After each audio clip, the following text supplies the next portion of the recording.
All right, let's jump right into this explainer. Today, we're unpacking a seriously gripping mythological journey from the ancient text of the Adiparva, specifically the Astakaparva. And you know what makes this text absolutely phenomenal is how it starts. It begins as this gritty, physical story of slavery and survival, right? But then suddenly it just explodes into this grand, mind-bending vision of the entire universe. We're literally going to look at the architecture of the cosmos, all through the lens of a mother's desperate plea. So get ready, because the sheer scale of this ancient imagination is absolutely breathtaking. We're starting right in the thick of the action with this incredibly harsh command from Kadru, the mother of snakes. Just listen to that quote. It completely sets the stage for a bizarre, high-stakes journey. I mean, imagine being spoken to like that. It's condescending, it's absolute, and it instantly establishes a clear hierarchy of power. The text drops us right on the shore of a massive ocean, and this single command forces our characters into a desperate situation that is literally going to push them to the very edge of survival. Section 1. A journey across the ocean, a desperate situation. Let's break down exactly how they got here, because Vinata's tragic backstory unfolds in 3 agonizing steps. First off, she loses a high-stakes wager. Second, because of that loss, she's forced into a state of deep affliction and literal slavery. And third, the ultimate insult, she's ordered to act as a beast of burden.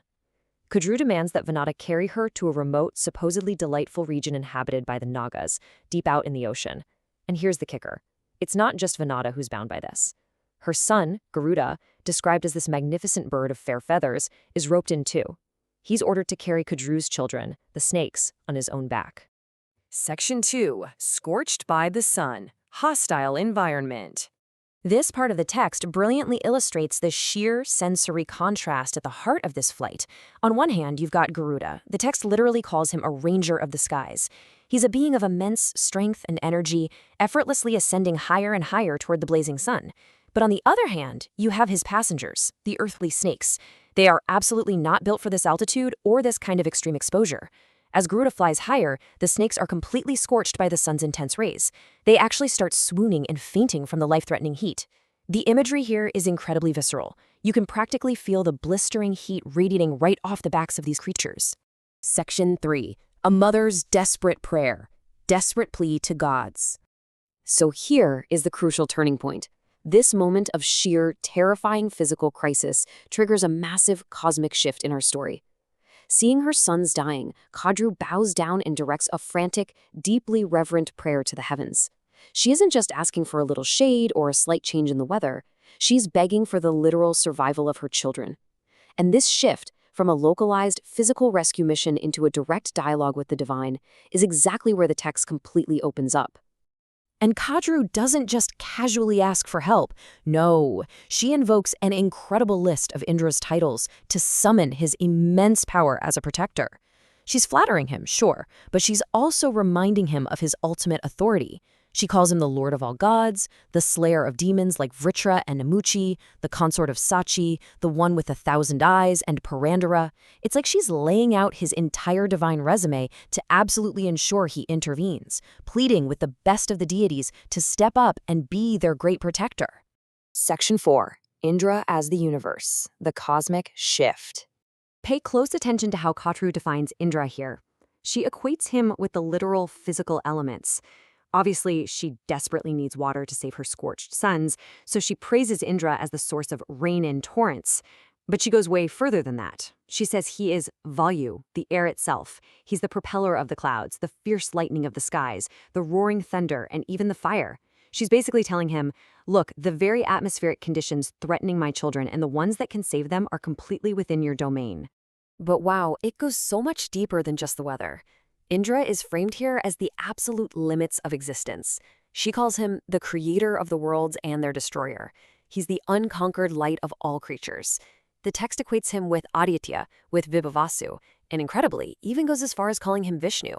He's the ultimate final resource and the very essence of Amrita, the nectar of immortality.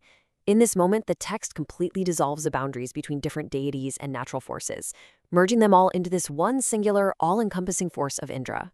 From there, Kadru transitions from defining Indra as space and weather to defining him as time itself, and she builds this incredibly precise hierarchy. She says he is the momentary Truti, which is the absolute smallest division of time. He's the Bala, or minute, and the kshana, which is a 4-minute increment.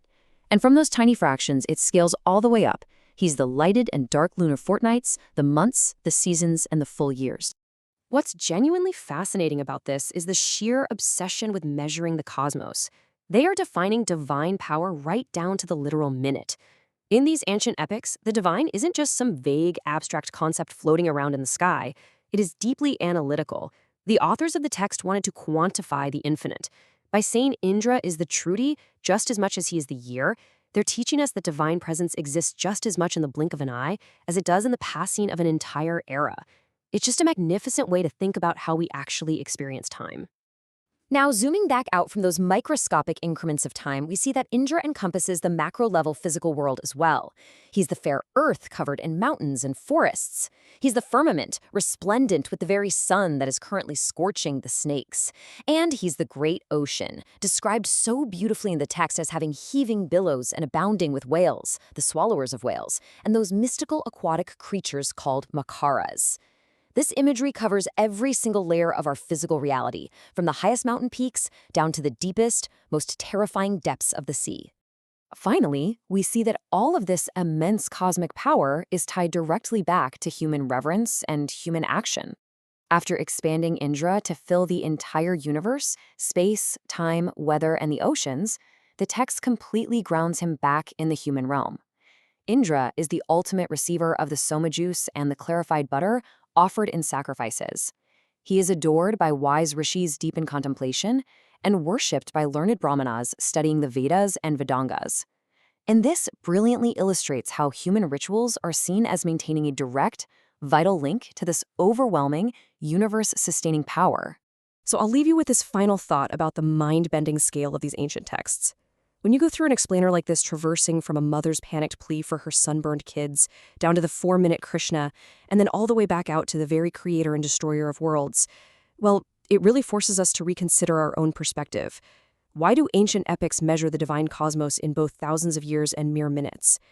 Maybe it's to remind us that the massive, terrifying forces around us today are also entirely present in the smallest, most fleeting moments of our daily lives. Take a second to think about how you measure your own universe. Until next time, keep exploring.